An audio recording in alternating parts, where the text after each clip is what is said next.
In October of 1770, James Robertson, his wife Charlotte, their young son Jonathan, and his brothers Elijah and Mark once more turned westward.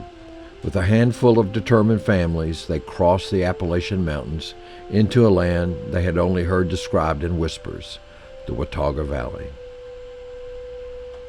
The women rode horseback with extra mounts bearing the family's possessions. The men walked alongside with rifles ready for the unexpected.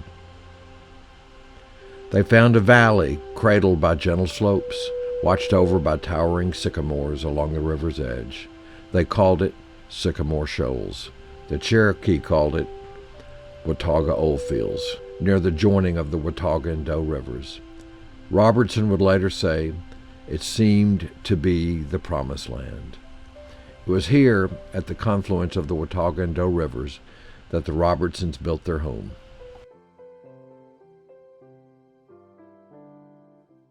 Here, life began again.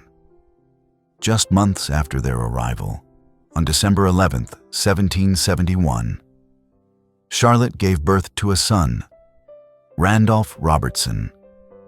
It was a symbol of new life in a new land. But the frontier spared no family from hardship.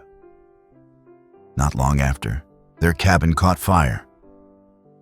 Yet the Robertsons, like their neighbors, rebuilt. And still, peace, so rare in these borderlands, settled over the valley for a time. Settlers and Cherokee traded, visited, and shared in the bounty of the land.